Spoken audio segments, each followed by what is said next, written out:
Espíritu Santo. Gracias, Señor, por la vida. Gracias, Señor, por la fe. Gracias, Señor, por la vocación, por el llamado que nos has hecho particular a cada uno. Ser santo y por un camino específico.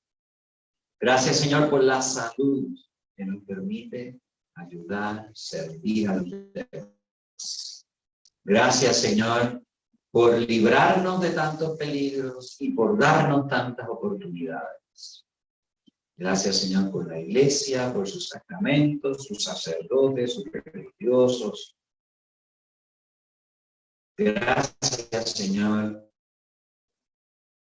por este día y por esta clase en la cual vamos a aprender a cómo orar mejor y un modo de orar específico que se llama la lección de Dios. Así que, Señor, que todo ahora se lancen a hacer oración con la palabra de Dios. Esto te lo pedimos en el nombre de Jesucristo. Amén. En el nombre del Padre.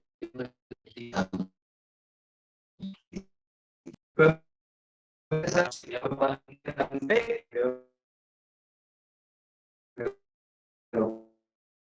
antes, voy a leerles algo. ¿Se recuerdan que en la última clase hablamos de los distintos géneros que hay en la Biblia y de los distintos sentidos que hay en la Biblia? El sentido literal, el sentido espiritual, figurativo. De Cristo, luego el sentido moral y el sentido anagógico o escatológico. Pues les voy a leer de una homilía que precisamente esa noche cuando regresé a casa para que lo hice lectura, el libro se llama El Breviario, algunos llaman efectivamente La Suegra de Locura. Es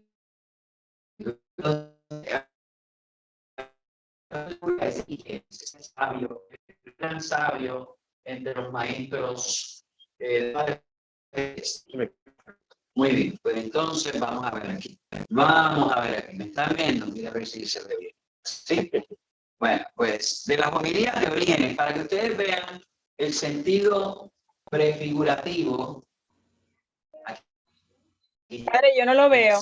Uno de los grandes maestros. No lo veo.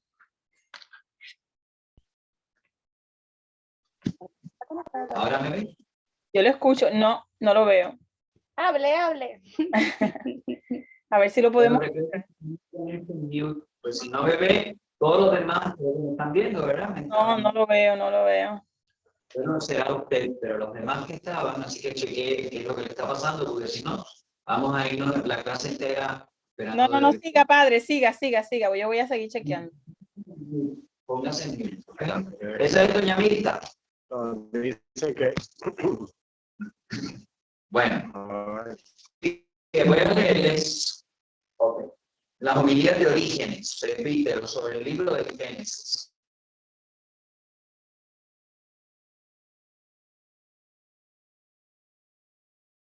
Abraham, la leña rogaba el fuego chillo. Los dos caminaban juntos. Ahora escuchemos a Orígenes dar una interpretación, el sentido espiritual y prefigurativo de este texto. Ya vean, Abraham sale con Isaac al monte a ofrecer el sacrificio, a ofrecer a su hijo en sacrificio. Y entonces, miren cómo comenta Orígenes, los capitalistas bien autorizados. Estamos hablando aquí de principios del siglo IV. El hecho de que la leña de su propio local era figura de Cristo, que cargó también con la cruz. Además, llevar a la leña del local para función propia a veces un sacerdote. Esto mismo significa la palabra que a continuación. Los dos Por favor, todo el mundo tiene que estar en mute. Aquí estamos escuchando O sea, ruido. aquí también para borrar. ¿Cómo? Seguimos Dice escuchando. network bandwidth is low. Recording. Por favor.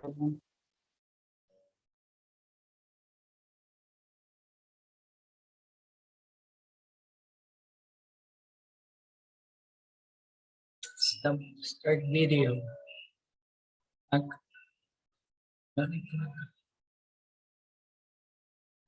Detecta que stop video. El padre se fue.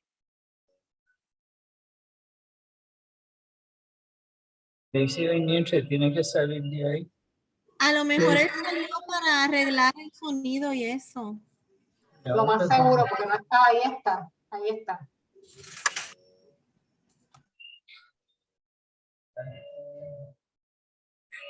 Bien arriba. ¿Dónde está él?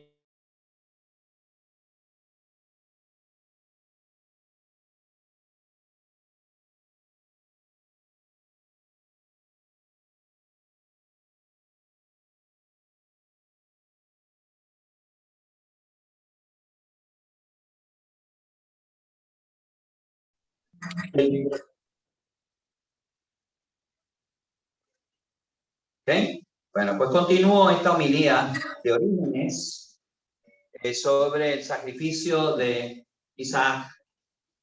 Entonces, que Isaac llevaba la leña para el sacrificio, quiere decir que él era también sacerdote, figura de Cristo, que también llevó la cruz al monte Calvario. Así, Cristo es a la vez víctima y sacerdote. Esto mismo significan las palabras que vienen a continuación. Los dos caminaban juntos, la víctima y el sacerdote. En efecto, Abraham, que era el que había de sacrificar, llevaba el fuego y el cuchillo, pero Isaac no iba detrás de él, sino junto a él, lo que demuestra que él cumplía también una función sacerdotal. ¿Qué es lo que sigue? Isaac, continúa la escritura, dijo a su padre Abraham: Padre, esta es la voz que el hijo pronuncia en el momento de la prueba. Cuán fuerte tuvo que ser la conmoción que produjo en el padre esta voz del hijo, a punto de ser inmolado. Y aunque su fe lo obligaba a ser inflexible, Abraham con todo le responde con palabras de igual afecto. ¿Qué deseas, hijo mío? El muchacho dijo: tenemos fuego y leña, pero ¿dónde está el cordero para el holocausto? Abraham le contestó: Dios proveerá el cordero para el holocausto, hijo mío. Resulta conmovedora la cuidadosa y cauta respuesta de Abraham. Algo debía prever en espíritu, ya que dice, no en presente, sino en futuro, Dios proveerá el cordero. Al hijo que le pregunta acerca del presente, Abraham le responde con palabras que miran al futuro. Es que el Señor debía proveerse de cordero en la persona de Cristo. Abraham tomó el cuchillo para degollar a su hijo, pero el ángel del Señor le gritó desde el cielo: Abraham, Abraham. Él le contestó: aquí me tiene. Dios le ordenó: no alargues la mano contra tu hijo ni le hagas nada. Ya he comprobado que temes a Dios. Comparemos estas palabras con aquellas otras del apóstol, cuando dice que Dios no perdonó a su propio hijo, sino que lo entregó a la muerte por todos nosotros. ¿Ves cómo Dios rivaliza con los hombres en magnanimidad y generosidad? Abraham ofreció a Dios un hijo mortal, sin que de hecho llegara a morir. Dios entregó a la muerte por todos al hijo inmortal. Abraham levantó los ojos y vio un carnero enredado por los cuernos en los matorrales. Creo que ya hemos dicho antes que Isaac era figura de Cristo, mas también aparece serlo este carnero. Vale la pena saber en qué se parecen a Cristo uno y otro. Isaac, que no fue degollado, y el carnero, que sí fue degollado. Cristo es la palabra de Dios, pero la palabra se hizo carne. Cristo padeció, pero en la carne. Sufrió la muerte, pero quien sufrió fue su carne, de la que era figura este carnero.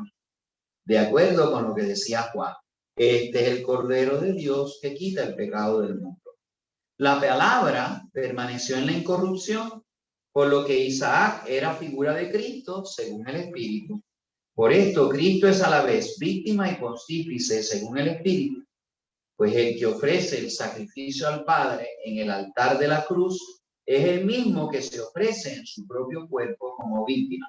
Así que ahí tenemos un perfecto ejemplo, un acabado ejemplo del sentido pleno de la Sagrada Escritura. Un padre de la iglesia, aunque después condenaron algunas cosas que este señor predicó, ¿verdad? Porque estábamos comenzando en la tarea de la teología. Pero el gran Orígenes, y por eso lo tenemos, por eso lo leemos, los sacerdotes, las religiosas y los laicos que leen los oficios de lectura, lo leemos. Porque la iglesia entiende que ahí está la fe de la iglesia. Fíjense, ha leído un texto y cada uno de los elementos de ese texto dice algo sobre Jesucristo. Como sacerdote, que el carnero murió, Cristo murió en carne, pero Isaac no murió. Cristo no murió, su alma no murió. Pues, ¿verdad? Bajó al lugar de los muertos y era inmortal. Así que eso es un muy buen, acabado ejemplo del sentido pleno, en particular prefigurativo, de un pasaje del Antiguo Testamento. Así que se lo traje porque creo que es bien importante que veamos un ejemplo de lo que yo estaba diciendo. El sentido pleno de las Escrituras, que no nos podemos quedar en lo literal nada más. ¿Ok? Bueno, vamos a ver aquí. La palabra de Dios. Jesús no es un personaje que pasó, sino es una persona viva. Está íntimamente presente, transformándote en él por medio de una vida nueva que se llama la vida de la gracia. Todo lo que Cristo dijo e hizo en tiempo de su vida mortal, lo hizo y lo dijo pensando en ti, amándote, diciéndolo y haciéndolo por ti. Que cuando nosotros leemos el Evangelio, Jesús dijo, enseñó, fíjense, cuando Jesús dijo aquello, estaba pensando también en mí cuando yo lo escuché esta tarde en la misa. Ahora, al leer el Evangelio, que es palabra de Dios, Cristo te dice aquellas palabras para ti, personalmente, esperando tu sí. Así que el Evangelio no es solamente algo que se dijo o que se escribió, también es un actual, un presente actual. ¿Ok? El Evangelio, que es palabra de Dios, te dice aquellas palabras para ti personalmente, esperando tu sí. Cada palabra del Evangelio esconde los latidos ardientes del corazón de Cristo, que piensa en ti y te ama sinceramente. Así que estoy aquí meditando, ¿verdad? Esto se llama la teología de la palabra de Dios, la espiritualidad de la palabra de Dios. La palabra de Dios no es algo que se dijo, que se escribió y se acabó. Por eso seguimos leyendo los evangelios, porque es vida. Y Jesús en ese mismo momento, cuando estamos en la misa, Vaticano II dijo, hay 4 presencias de Cristo en la Eucaristía, en la misa. En el sagrario, ahí está Jesús realmente presente. En el sacerdote, cuyas palabras consagran a Cristo y predican el mensaje de Cristo. En el pueblo congregado, por eso yo digo, el Señor esté con ustedes. Ahí está la iglesia, ¿no? Antes el sacerdote miraba hacia el cuerpo de Cristo, el sagrario, y se celebraba la misa de cara al sagrario. Pero ahora lo celebra ante otra presencia de Cristo, que es su cuerpo, su iglesia. Y finalmente, Cristo está presente en su palabra. Así que 4 presencias de Cristo, y aquí estamos hablando de la palabra. El Evangelio, lo que Él dijo, hizo en aquel momento, lo está diciendo por ti y por mí en este momento. ¿Es posible aburrirte teniendo en las manos un libro, el Evangelio, que contiene palabras que ahora mismo te está diciendo Cristo?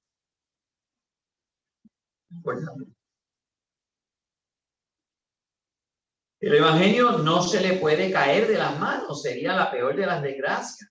Cuando uno ha experimentado su lectura y ha encontrado a Cristo, ningún libro le puede gustar si no tiene algo del Evangelio. Porque solo el Evangelio tiene palabras calientes, vivas. Ahora hacen dramas y demás y ponen malas palabras. Esas son palabras calientes, pero no en el sentido de que están vivas.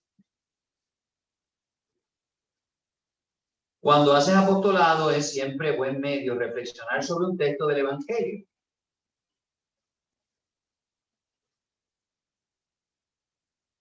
Muy bien, así que reflexiones de Monseñor Juan Esquel David-Fett sobre la palabra de Dios, en particular la palabra de Cristo. Y dice también, te recuerdo una de las maneras sencillas de hacer meditación, hablando de Monseñor Esquel David-Fett. Recuerda que Jesús está presente eucarísticamente, está presente como Dios en todas partes. Está la presencia de la Santísima Trinidad en el alma del culto y en mí. Y podemos hacer actos de fe, de adoración, de petición. Puedes pedir una gracia particular, mayor conocimiento de Jesucristo, para que lo ames sin reserva alguno, que sepas sentir sus penas, su alegría, que entiendas y simpatices con sus problemas e intereses, como si se tratara de ti. Puedes pedir una virtud que te falta, etc.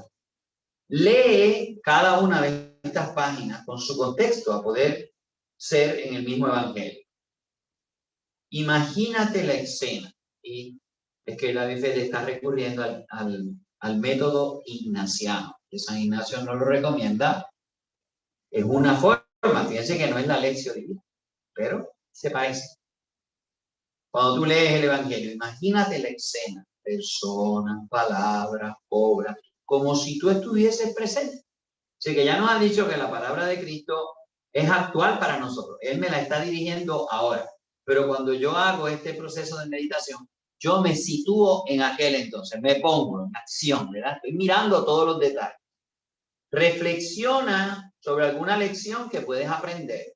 Procura mover tu afecto hacia la persona de Jesús y sus enseñanzas.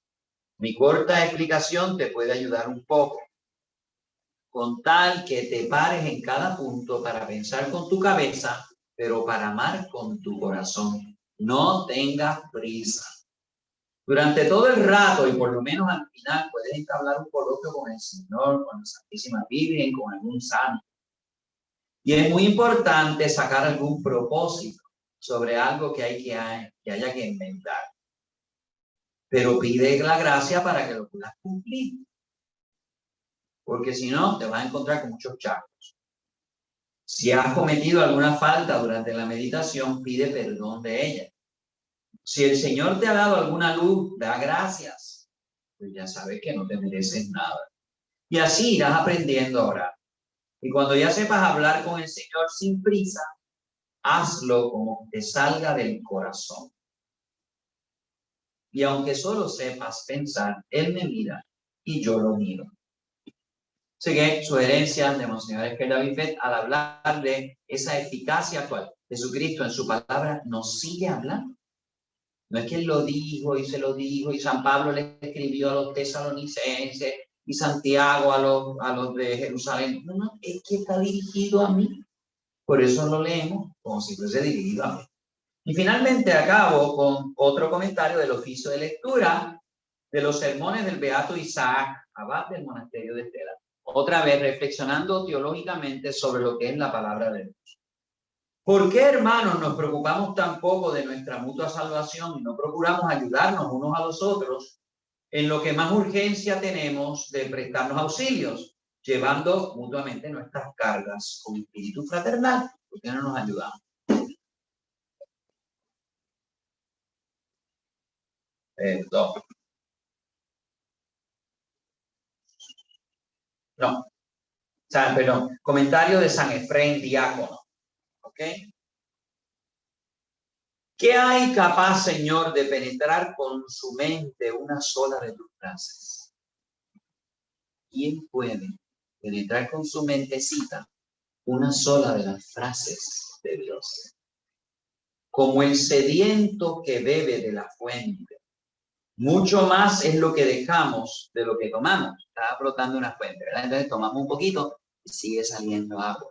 Tomamos un poquito, pero sigue habiendo mucho más de lo que dejamos que lo que tomamos. Porque la palabra del Señor presenta muy diversos aspectos según la diversa capacidad de los que la estudian.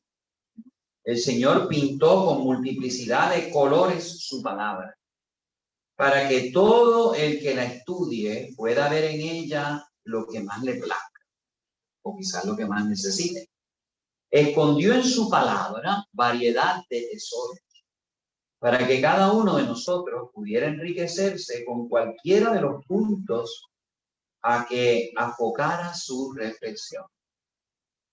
La palabra de Dios es el árbol de la vida que te ofrece el fruto bendito desde cualquiera de sus lados, como aquella roca que se abrió en el desierto y manó de todos lados una bebida espiritual. Comieron, dice el apóstol, el mismo manjar espiritual y hablaron la misma bebida, y bebieron la misma bebida espiritual.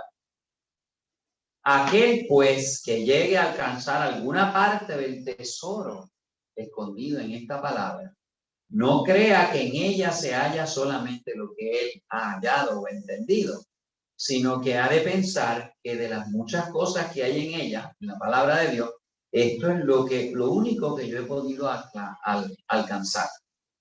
Ni por el hecho de que esta sola parte ha podido llegar a ser entendida por él, tenga esta palabra por pobre y estéril la desprecie, sino que considerando que no puede abarcarla toda, de gracias por las riquezas que cierta. Cuando nosotros exprimimos una toronja, a sacarle el jugo, después de que le sacamos el jugo, la botamos. No así la palabra de Dios. Es como un manantial, como una fuente. Sigue brotando. En este momento me calma la sed, en el otro momento me va a volver a calmar. Sigue brotando.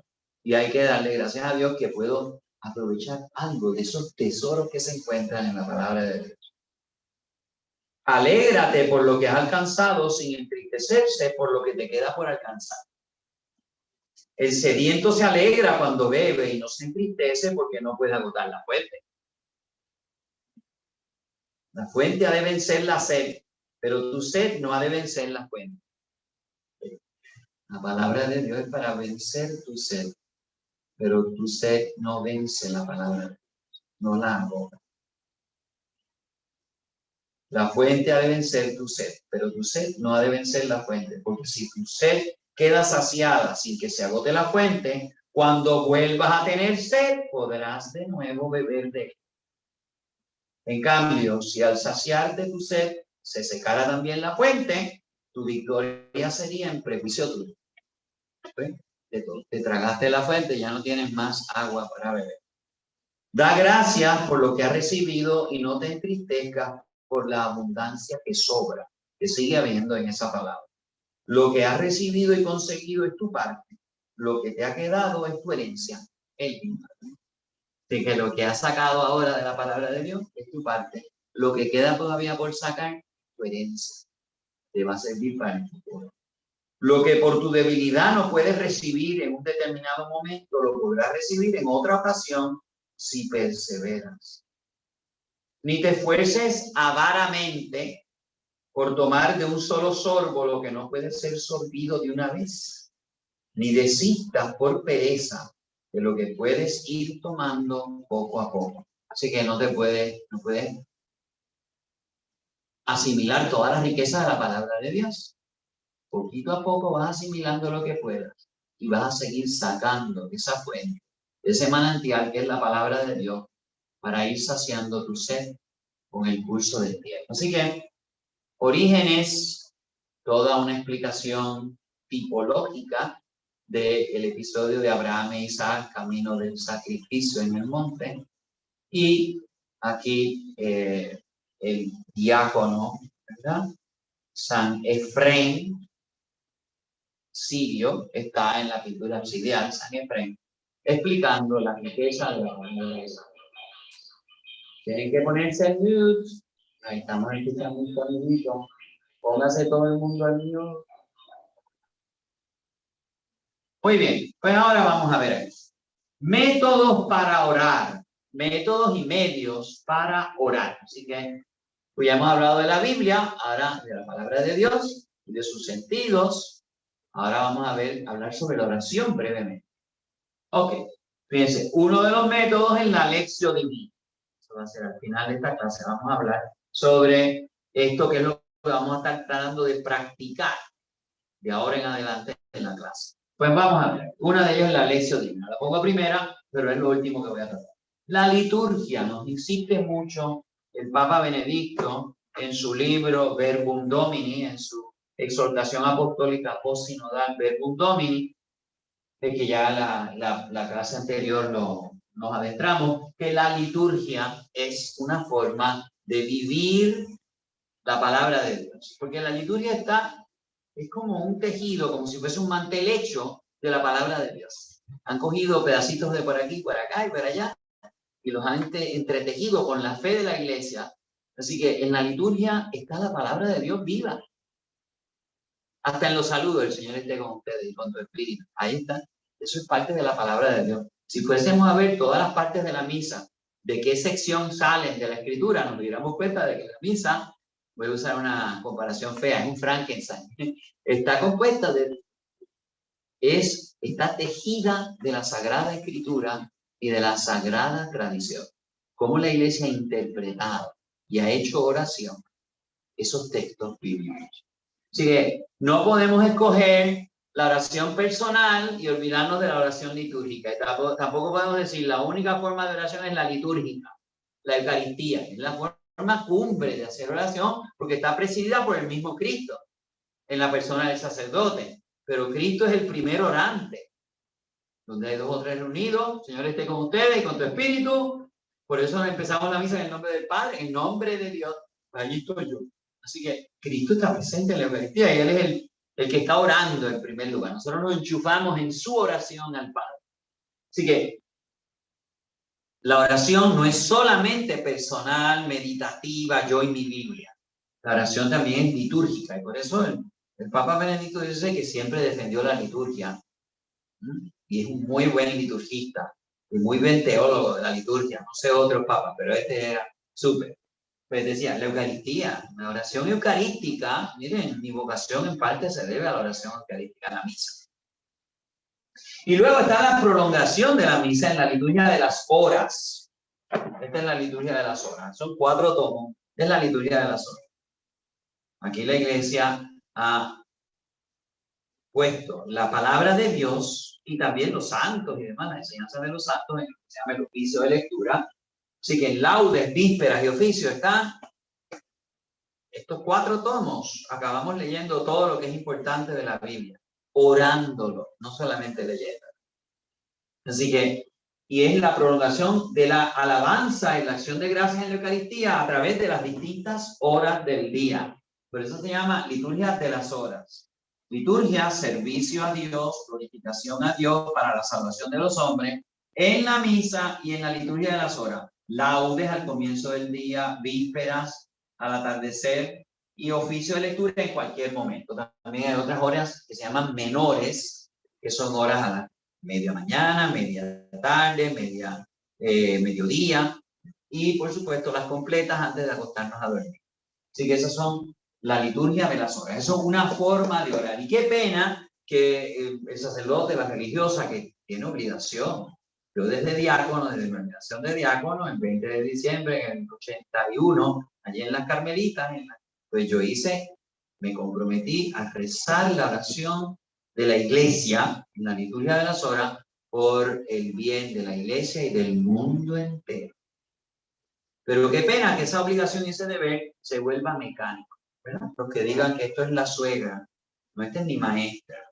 La liturgia de las horas ha sido una maestra extraordinaria para compenetrarme con la palabra de Dios en la fe orante de la iglesia, ¿no es?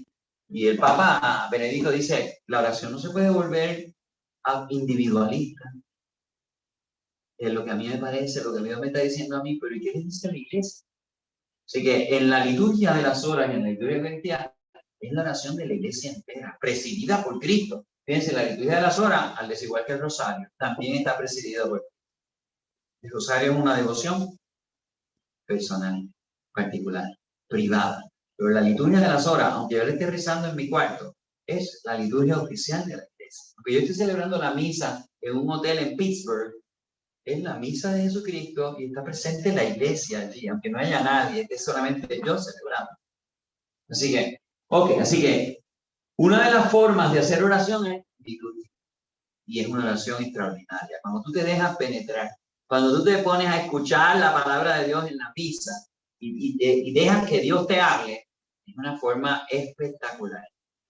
Y cuando vayamos a misa los domingos, eso debiera darse. Tú cuando el Señor esté contigo, con tu espíritu, vamos a pedir perdón, pidiendo perdón. Vamos a pedirle a los santos que nos ayuden en ese perdón. Ahora vamos a escuchar la palabra de Dios. Ahora vamos a reunirnos para darle gracias a Dios. Recibimos, ofrecemos todo lo que esta semana hemos trabajado, luchado, los sacrificios espirituales, se los presentamos al Señor, se los unimos a Cristo, que se los ofrece al Padre y nos devuelve la comunión, la fuerza para seguir. Así que la oración litúrgica es indispensable para la santidad de cualquier cristiano. Eso es una forma extraordinaria de hacer oración. No es un ponchadito. Igual que la liturgia de las horas no es, ay, Dios mío, la suegra, ¿verdad? Tengo que leer estos salmos, vaya a leerlo. Mientras más rápido, Padre, amén. No me aprovechó para nada. Cumplí y mentí. Cumplí, miento. Pues terrible, ¿eh? Esto tiene que ser extraordinario. Es la palabra viva de Dios. Escuchamos a Monseñor Izquierda decir que todo lo que Jesucristo dijo, me lo estás diciendo ahora. Y cuando él lo dijo entonces, sabía que yo lo iba a escuchar en entonces. Qué cosa, ¿no? Muy bien, entonces está lo que se llama la oración vocal. La oración vocal son fórmulas, oraciones escritas, ¿verdad? Padre Nuestro, el Ave María, el Gloria, la Salve. Esas son oraciones vocales, están escritas, son oraciones, fórmulas, diríamos, de orar. Los salmos son oraciones vocales, yo lo rezo, salmos. Misericordia, Dios mío, por tu bondad, por tu inmensa compasión, borra mi culpa, lava del todo mi pecado. ¿Lo puedo cantar? ¿Ven? Pero son fórmulas. Yo estoy rezando algo que no compuse yo. Así que oración vocal de oración, ¿verdad? Amén, aleluya, el Padre Nuestro. Amén. Es una oración vocal. Así creo. Aleluya, gloria a Dios.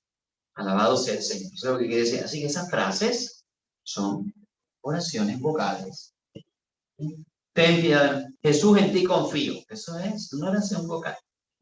Jesús, en ti confío. Esa es otra forma de hacer oración. Piense que puede ser individual, cuando yo lo estoy leyendo en mi casa, ¿verdad? Con unas devociones y demás, las novenas, aculatorias. Cristo, Rey de los Apóstoles, ruega por nosotros. Cristo, Maestro de los pobres, ruega por nosotros. Cristo, sacerdote nuestro, ruega por nosotros. Esa es una letanía, ¿verdad? O las aculatorias. Ave María Purísima, corazón de Jesús, en ti confío. Son pequeños fosforitos que uno ve. Las aculatorias. Y hay veces que eso es una forma, cuando uno está muy cansado, no se puede concentrar. Las aculatorias pueden ser, o las letanías pueden ayudarte a hacer un poco de oración, hablar con Dios. Pueden también ser eclesiales, así que yo puedo tener mi propia... Y yo puedo, también no tengo que usar una fórmula, yo puedo hablar con Dios. Individual y eclesiásticas, pues son las que están escritas por los santos y recomendadas por la iglesia. Las devociones, las novenas, ¿no? También puede ser, la oración vocal puede ser espontánea, eso llamamos oración carismática. ¿Verdad? Cuando la gente se siente inspirada, animada y hace una oración y eleva sus alabanzas a Dios. Y, esto es una forma de hacer oración. Fíjense, algunos hermanos protestantes, sobre todo los pentecostales, se burlan de los católicos y dicen que nosotros rezamos y ellos oran. Entonces hacen como que una manipulación de esas dos expresiones. Orar y rezar es lo mismo. Orar, rezar parece la oración vocal, ¿verdad? Con fórmula. Ellos dicen, nosotros oramos, no rezamos, porque es espontánea. Pero mire, cada vez que dicen amén, ellos se están copiando de la Biblia, porque eso no es espontáneo, ellos se lo inventaron. Cada vez que dicen, gloria a Dios, aleluya, están citando a los salmos. Eso también es una forma de una oración adoptada por mí, que no la compuse yo. Así que Sí, los que oran espontáneamente puede que estén haciendo murmullos y cosas ellos mismos se están sintiendo y desahogando. Puede que no estén ni hablando con Dios. Y muchos de ellos escogen fórmulas. Rabadamaca, ¿verdad? Pues, sí. La visión carismática espontánea puede ser muy buena, que a algunas personas les aprovecha, pero también se presta como la oración vocal. Santa María, Madre de Dios, ruega por los pecados de ahora y también. Padre nuestro que estás en el cielo. Oraciones de carretilla en fórmula no sirven para nada. Santa Teresa decía que un Padre Nuestro dicho de verdad vale más que 50 Padres Nuestros de ponchadito. Y que aquí hay un peligro, ¿verdad? Y Jesús advierte, no seas como los paganos que por hablar mucho se creen que van a ser escuchados. Tú tienes que hablar con el corazón y tú y Dios. Así que la oración vocal, la litúrgica, la vocal. Y luego está meditar. Por ejemplo, San Juan Pablo II nos dijo que el rosario, que es una oración vocal, porque estoy repitiendo fórmulas, Ave María, Glorias y Padre Nuestros, puede llegar a ser meditación. Así que mientras tú estás meditando sobre ese misterio, Jesús flagelado. Y por eso el mismo sugirió que al meditar el misterio de Jesús flagelado le añadiese fruto bendito de tu vientre, Jesús flagelado, Santa María, para quitarle el elemento de carretilla y meditar, centrarte más en el misterio que estás meditando. ¿Ok? Fíjense que la meditación puede ser con textos de los santos. En la hora santa, yo escojo muchísimos textos de santos o de maestros espirituales, como es el Padre Larrañaga, Monseñor Esquerda Bifet, el Padre Hurtado. Así que esos textos me ayudan a meditar. ¿Sí? Yo escucho lo que dice San Agustín, lo que dice Santa Teresa, lo que dice San Juan de Ávila, lo que dice San Juan Pablo II. ¿Verdad? Esos textos se prestan cuando son breves para que yo piense en la palabra y Dios me hable. Dios no solamente me habla a través de su palabra, de la Biblia, también me habla a través de los santos y de los buenos maestros espirituales. Así que fíjense, yo puedo meditar con fórmulas, como es el rosario, pero también puedo meditar con los textos de los santos o los maestros espirituales. Así que usualmente en la hora santa que ofrecemos todos los días, estamos meditando con textos. Cuando meditamos a Monseñor Esquerda Bifet, él cogía un texto bíblico y como que lo digería y lo machucaba y le sacaba todo el juguito al texto bíblico. Eso se acercaba un poquito a la lección divina. Pero es para que usted, y con la ayuda de un maestro espiritual que te está estimulando, pues se te prenden muchas bombillitas y los afectos se enardecen. Así que eso es meditar. ¿Cuáles son los objetivos de la oración? Pues miren, alabar, adorar a Dios, hacer examen. Ahí yo veo oración de examen cuando yo al final del día en las completas me examino. Vamos. San Ignacio sugería, empieza pensando todo lo que Dios te ha hecho, las bendiciones que Dios te ha dado. Dale gracias por esto, por aquello, por lo. ¿Cómo tú correspondiste a esas bendiciones y gracias que Dios te ha dado? Examen. Vamos a ver cómo fue mi oración, cómo fue mi trabajo, cómo fueron mis relaciones. Si hice propósito de mejorar algunas cosas, de no hacer comentarios, ¿verdad? De llamar a alguien haciendo apostolado por teléfono. Lo hice. Lo que me comprometí a hacer, examen, ¿verdad? Entonces me examino. Y entonces le pido al Espíritu Santo que me deje conocer mis defectos y mis áreas de lucha. Y entonces me comprometo. Mañana quiero ser fiel a esto que me propuse y que sé que el Señor quiere de mí. Y entonces, al final, me hago una oración pidiendo perdón a Dios, ¿verdad? Oración de examen. El examen es una forma de hacer oración. Bien importante. Oración de agradecimiento. Fíjense que la Eucaristía es una oración sobre todo de agradecimiento, porque se llama eucarística. Eucaristein en griego quiere decir acción de gracias. Thanksgiving. Pues mire, agradecer. Esa es la oración con la cual yo empecé la clase. Te damos gracias, Señor, por la vida, por la fe, por la vocación, por las buenas personas que tú nos mandas, por las oportunidades que tú nos das. ¿Sí? Agradecer. Hay oración de fe, el credo. Cuando yo recito el credo en la misa, es una oración de fe.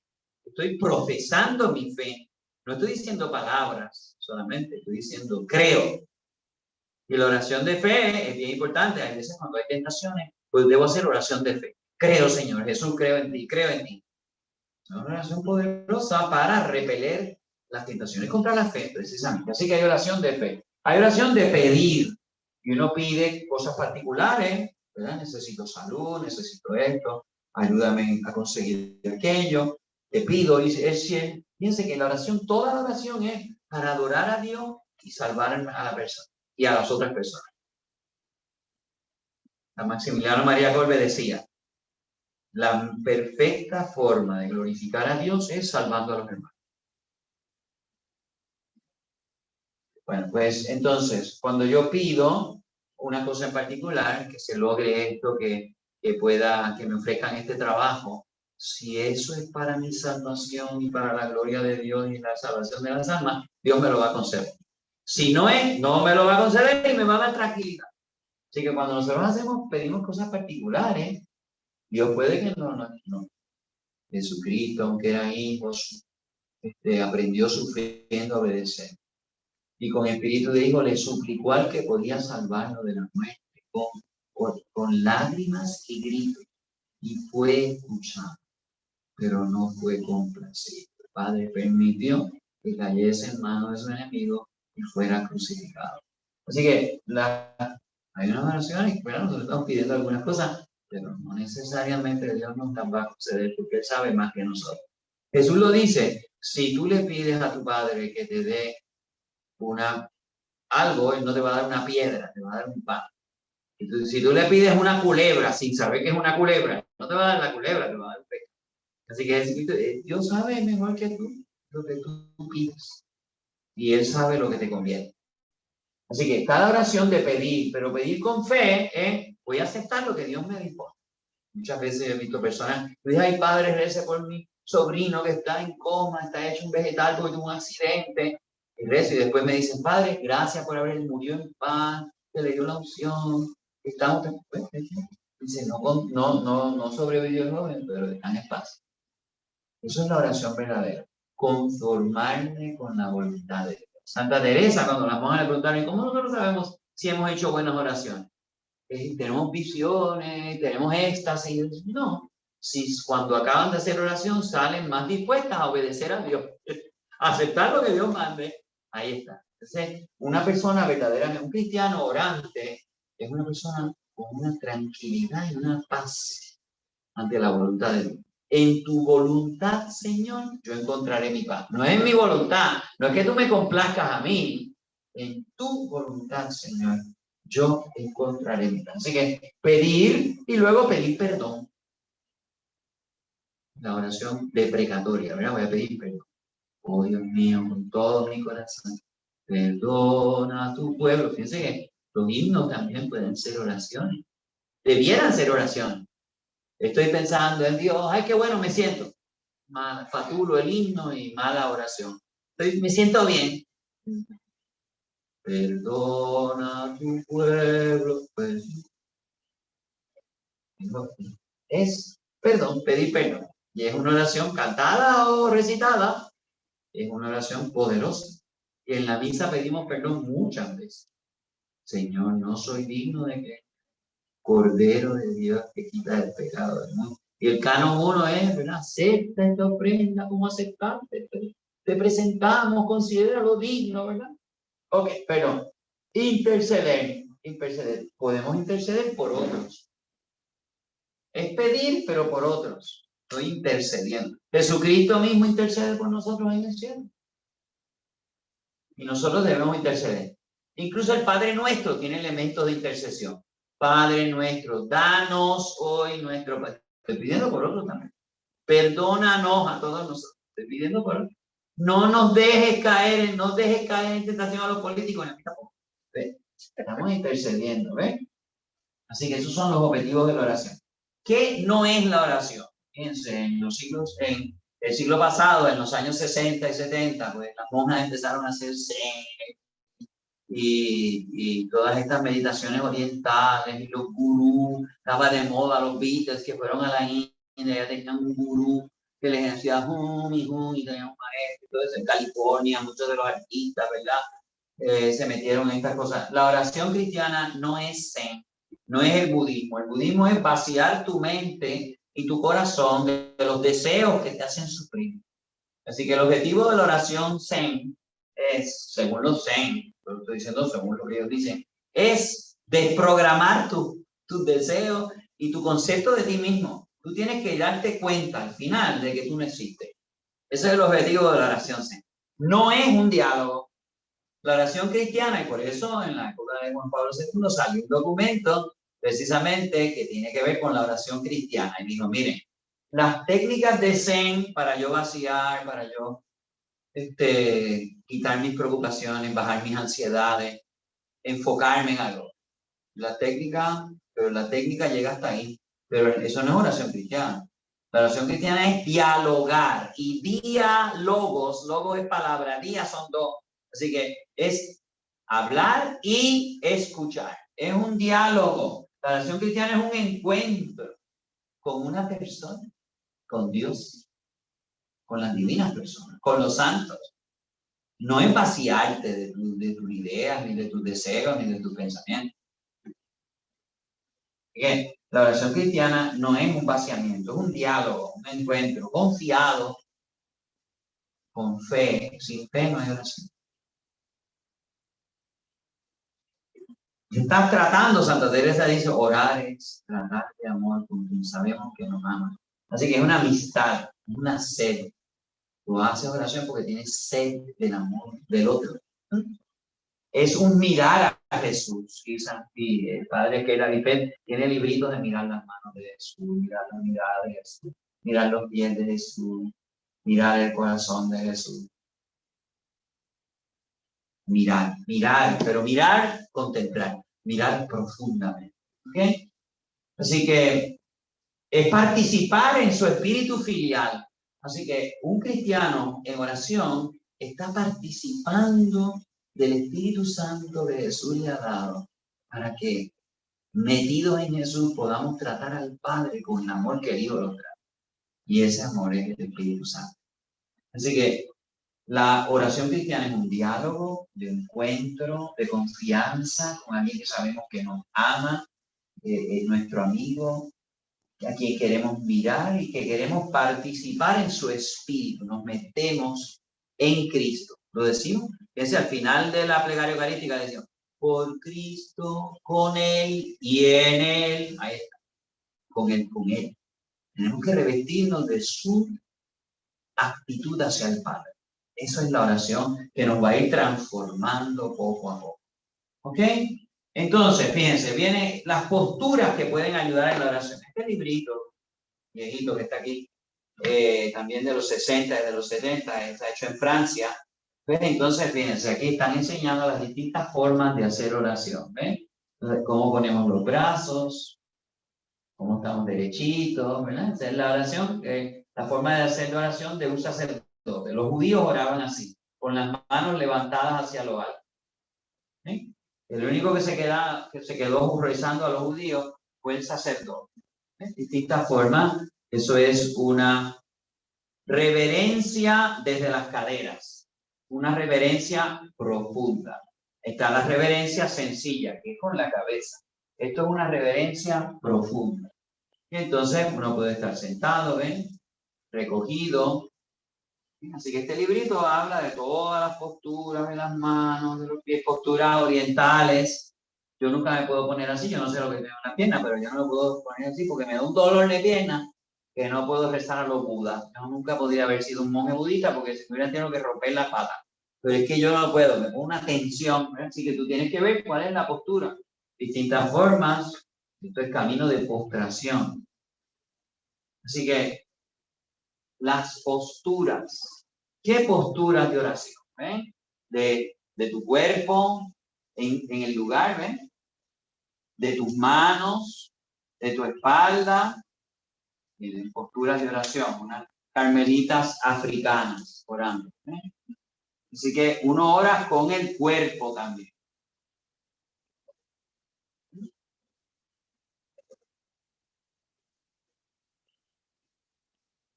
Frente a crucifijo. Así que Posturas ayudan, la respiración, pero controlar tu respiración para tranquilizar. Eso te ayuda a hacer oración, pero eso no es el objetivo de la oración. Hoy día en Estados Unidos e incluso en otros países del mundo, dan media hora para que tú hagas yoga, para que te relajes. Pues sí, eso tiene unos efectos fisiológicos, ¿verdad? Te puedes relajar. Y en Corea hay un salón lleno de ataúdes y te piden que cada uno se meta en un ataúd para meditar un poquito, que todo esto se va a acabar. ¿O será que el jefe lo quiere matar? ¿Verdad? Yo no sé cuál es.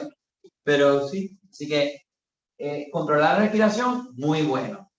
Te puede ayudar a centrarte más. Pero el objetivo de la oración cristiana, como es un diálogo, no es un logro, ¿verdad? Entonces, hay muchos artistas y muchos de las farándulas, ya en Estados Unidos, sobre todo en California, que están metidos en yoga y en zen. ¿Para qué? Para relajarse. ¿Sí? Para relajarse. Eso no es hacer oración. Es el preludio. Si tú no dialogas, si tú no escuchas, tú hiciste oración. Hiciste un ejercicio de relajación. ¿Ok? Piense que nosotros rezamos, ¿verdad? Con todo el cuerpo. Por eso hacemos ayuno y combinamos el ayuno, que es el no comer, con el hablar con Dios, el escuchar. Así que, porque el cuerpo es parte de nuestro ser, la expresión externa de lo más profundo. Nuestro cuerpo participa en la oración para que no moleste, sino que ayude. Para que tu cuerpo no moleste, no distraiga, sino que te ayude a hacer oración. Primero tienes que estar distendido, en calma, en relajación, en silencio. Luego, atención, querer. Eso es lo más importante en la oración. Querer, desear. Fíjense que es distinto del budismo, que es vaciar. De todos los deseos y incluso de tú pensar que tú existes, que tú estás hablando con alguien. No existe. Eso tienes que borrarlo. Es un engaño de la superficialidad, ¿verdad?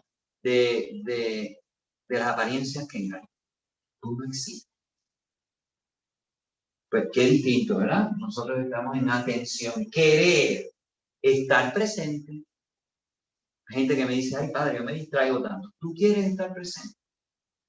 Tú quieres dedicar esta media hora. Por eso es tan importante cuando empezamos la oración, propósito. Señor, yo creo que estás aquí, que me ves, que me oyes, que me hablas. ¿Quién está hablando? ¿Con quién yo estoy hablando? Te pido perdón de mis pecados y te pido gracias para hacer este rato de oración con fruto. Tú eres mi amigo, tú eres mi hermano, tú eres mi Señor, yo estoy aquí como servidor. Entonces, inmediatamente ya nos presentamos. Yo soy así, tú eres así, y lo que yo quiero es ayúdame a aprovechar este tiempo para que entonces cuando descubra tu voluntad, la ponga en práctica. Y pido la ayuda de los santos para que me ayuden en este recogimiento, en este ejercicio, para conocer tu voluntad. Así que fíjense, distensión, relajación, atención, querer estar presente. Y fíjense, está el pensamiento. Todo eso yo lo estoy diciendo, lo estoy escuchando. Puede que lo diga en alta voz, y así lo digo y lo escucho. Puede que lo diga interiormente. El sentimiento, la oración no es sentimiento puro. El sentimiento puede ser fervor, qué bien me siento, pero también puede ser sequedad y aridez. Y Dios también contesta con la sequedad y la aridez. Está diciendo, el fervor es un regalo mío. Y cuando yo te lo quito, yo quiero que tú sigas conmigo, aunque no te esté dando dulcecito. Santa Teresa decía que la gente que eran flojitas, Dios le daba dulcecito. Hay una gente que se las echa de los bienes espirituales y de todas las cosas. Estos son dulcecitos para los niñitos, a los fuertes. Madre Teresa de Calcuta, 40 años sin una consolación espiritual. Eso sí, y perseverar. Entonces Dios se retira a ver si nosotros lo buscamos porque me da gustito o porque lo buscamos por quien Él es. Así que piense que los sentimientos de aridez o de sequedad tienen una función en el plan de Dios y en la oración. No es que no estoy haciendo oración porque me siento seco. Perseveras ¿Quieres estar presente?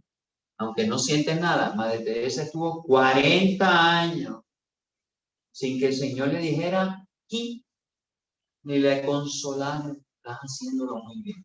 Esa mujer que con tanta alegría, ¿usted se cree que una persona aborrecida hubiera convencido a otras mujeres a que se metieran a la vida que ella tenía? Sin consolación emocional. Así que cuidado, las emociones son importantes, pero no es todo el oración. El ambiente, así que, ¿cómo yo hago oración? ¿Dónde yo hago oración?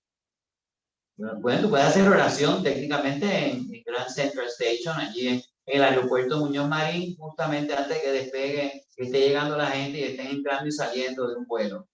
Pero vas a estar un poco distraído. Si te vas a hacer oración en un concierto de alguno de estos cantores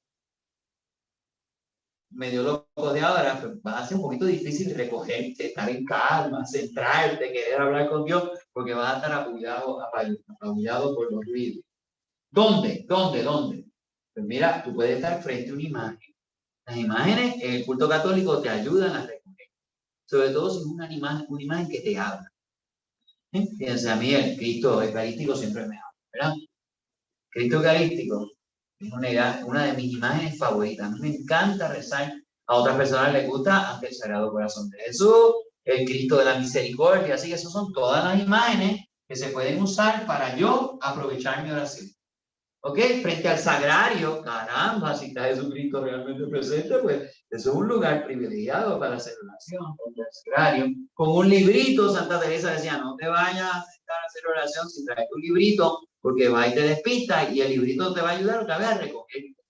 Así que un librito, quizás una libretita donde tú escribes cuando te vengan esas emociones, esas luces, ¿verdad? Cuando estés haciendo examen en las completas que puedas escribir para prepararte para la próxima confesión. ¿Ok? Con canto, eso de poner una musiquita de fondo, no sé. A algunas personas les funciona, a mí no me funciona.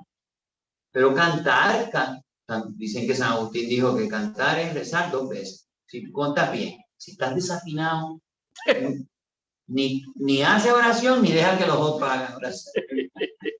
Pero el otro día estaba con los ministros de la comunión y desentonamos un himno de aquello, era una distracción completa. Pero nada, así que el canto puede ayudar también.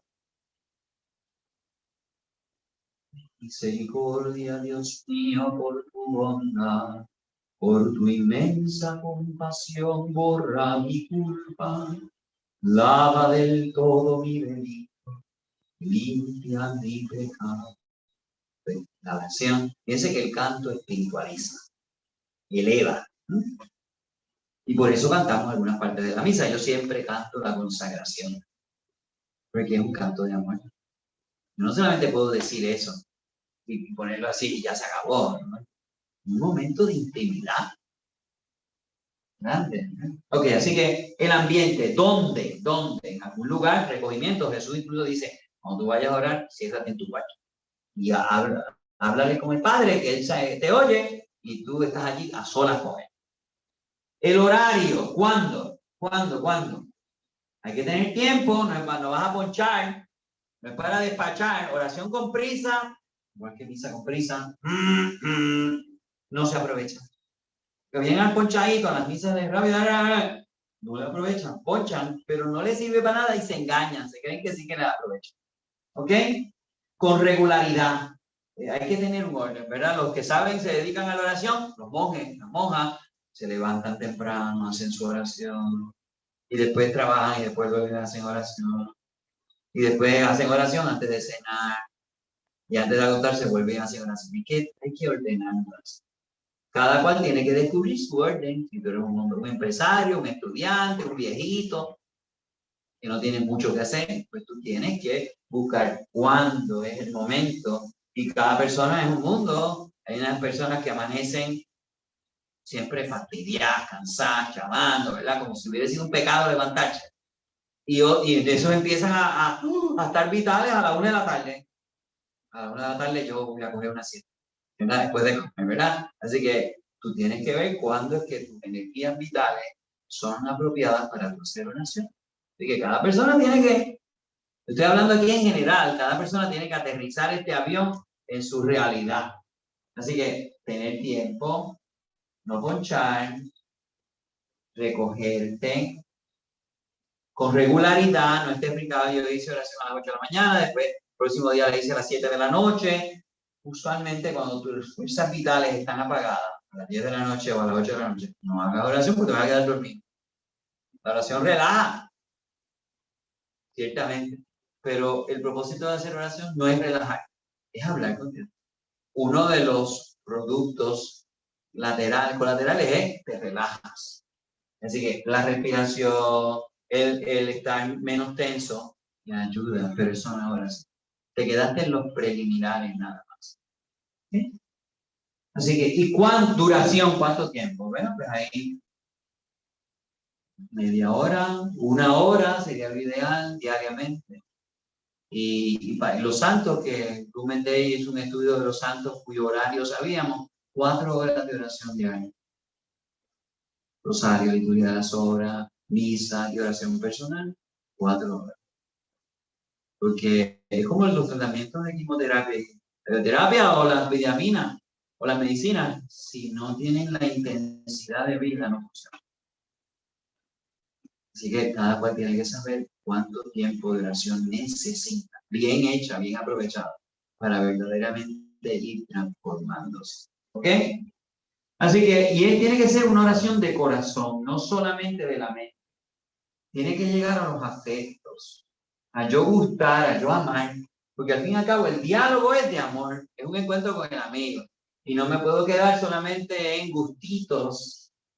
Sí, así que hay que distinguir entre los gustitos, los sentimientos y los afectos. Los afectos tienen que subir tu nivel de amor a Dios. No solamente sentirte bien. Por eso incluso la aridez, buscar a Dios, como dice San Juan de la Cruz, en la noche, sin ver, sin saborear, sin tocar. Eso es sumamente importante. Así que aquí está la presentación. Hemos hecho hoy una presentación de la oración, que es la oración cristiana, como las distintas clases de oración cristiana que hay, los distintos objetivos o propósitos o notas, por así decir, que tiene la oración cristiana y cómo este diálogo de encuentro y de confianza, de amistad, de identificación con el amado que es Jesucristo nos ayuda, y las posturas, el ambiente, el horario, y que no se vuelva una oración mental, abstracta, intelectual. Tiene que cambiar el corazón. Porque si no cambia el corazón, perdiste el tiempo. Lección divina. Vamos a hacer la introducción a la lección divina. ¿Qué es la lección? Esto es una forma de hacer oración. Es una forma recomendada en Verbum Domini 86-87. Y el Papa Benedicto ahí la define muy tranquilamente. Miren, son 4 pasos fundamentales. Lectio, que quiere decir en latín leer. ¿Qué dice? ¿Qué dice Dios? Y es escuchar lo que dice. ¿Qué dice? Ese es el primer paso. Segundo paso, meditación. ¿Qué me o nos dice a nosotros ahora? ¿Qué me dicen ahora? Que yo primero escucho. ¿Entiendo lo que te está diciendo? ¿Qué me está diciendo? ¿Qué me dice? ¿Ves? Me dice. En la meditación está el concepto. Me dice. Leo, me dice. Y oración. ¿Qué le digo? O le decimos a Dios. Esa es la oración. ¿Qué yo le digo? Piensa que primero, en un diálogo, si solamente yo hablo, pues es un monólogo. O puede ser de Dios para mí o de mí para Dios. Tiene que haber un diálogo. Así que, ¿qué le digo a Dios? La oración, oro, contesto, ¿no? Y luego viene la contemplación. Y aquí es donde hay una diferencia en algunas escuelas, ¿verdad? Pero clásicamente hablando, son estos 4 puntos y esto es lo que describe el Papa Benedicto en la Verbum Domini 87. Vuelvan a leer, ahí después lo dice en una forma. ¿Qué me pide que haga? Así que, pero fíjense que en esta contemplación, por eso algunos otros estudiosos dicen que ahí hay varios elementos, varios momentos de la contemplación, que es discernir qué me está pidiendo Dios que yo haga y que cómo debo hacer las cosas. Actuar y hacer propósitos. Yo hago propósitos y luego los pongo en acción. ¿Okay? Así que me pide o nos pide Dios que haga, que haga. Si la oración no nos lleva a hacer propósitos o a la acción, pues se quedó un poquito en el aire. Ay, qué lindo, qué bonito, pero no se hizo carne. No me cambió, me dejó igual. Qué lindo, pensé algo bonito, ay, qué romántico, y se acabó. Cuando nosotros vamos al cine, pues nos entretenemos y la mayor parte de las veces no tenemos que hacer nada, no nos mueve eso a hacer nada. Pasamos un rato agradable, o si es matanza, pues wow, estoy impresionado, esos efectos especiales tan brutales, pero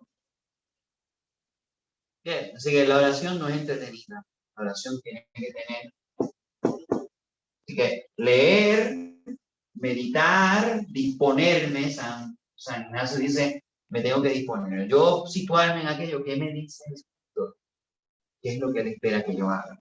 Orar, discernir, hacer propósitos y actuar. Ese es el proceso de la lección. ¿Qué dice? ¿Qué me dice? ¿Qué le digo? ¿Y qué me pide que yo haga? Ahí están los pasos de la lección. Así que le voy a pedir a don Juan Carlos que nos diga cuál es el website de la parroquia de Cristo Redentor en Río Piedras, porque allí ellos, ¿verdad?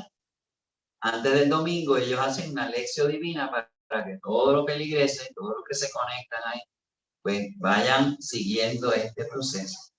Cuando ustedes reciban el folletito de Cuaresma de Unidos contra el Hambre, otra vez, eso está estructurado, porque también el párroco, el padre Ángel Siapi, quiso, ¿verdad?, que este grupo de corresponsabilidad en la arquidiócesis asumiese la lección divina para orar la palabra de Dios. ¿Okay? Así que ahí tienen unas muletas, ahí tienen como unos ejercicios que ustedes pueden hacer para que ustedes vean qué quiere decir, qué dice, qué me dice, qué le digo y qué me pide que yo haga. ¿Ok? En el qué dice, ahí tú tienes que leerlo, quizás una o dos veces. ¿Y qué palabras te llaman la atención? Y Jesús dijo, y Jesús miró, y Jesús advirtió. Tan torpe soy. Entonces, yo soy torpe también. Entonces, ¿qué dice Dios? Tú eres torpe. ¿Qué me está diciendo? Aquellos eran torpes y yo. ¿Qué dice? Primero, ¿cuáles son las palabras que te chocaron? Y luego, ¿qué tú entiendes que él te está diciendo?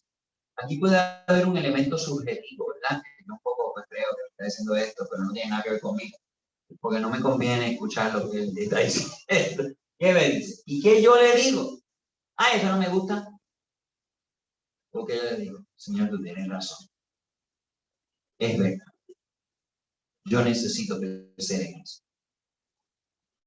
¿Y qué es lo que yo tengo que hacer? No te pongas a leer las leyes sobre los sacerdotes judíos y los sacrificios de animales. Porque, ¿qué dice un revolú? ¿Qué me dice? Nada. Y que yo le digo, ay, qué cosa más terrible, gracias a Dios que no estamos matando tantos animales. ¿Y qué me pide que yo haga? Pues que no vuelva a leer esos textos porque no me van a aprovechar. ¿Está bien? Así que para la próxima clase, yo quisiera que todos meditásemos usando este proceso. ¿Qué dice? ¿Cuáles son las palabras que me llaman la atención? ¿Qué me dice? ¿Qué me están diciendo esas palabras a mí? ¿Y qué yo le digo? ¿Y qué yo tengo que decidir para hacer? Así que cojan el Salmo 8. El Salmo 8. También pueden coger el Salmo 1, de los dos caminos. Así que cojan 2 salmos. Y miren, a ver, se sientan en un lugar con una postura, con tiempo, se van a dar tiempito, se van a poner cómodos. Cada cual debe tener su altar en su casa. Ese es el lugar apropiado para hacer oración. Frente a esa imagen, prende una velita, son un símbolo que te ayuda a recogerte en silencio, a la hora oportuna, ¿ves? Con tu librito, con tu libretita donde vas a apuntar. Y coge el Salmo 1 y el Salmo 8. En la próxima clase vamos entonces a hacer este procedimiento con el Salmo 1 y el Salmo 8.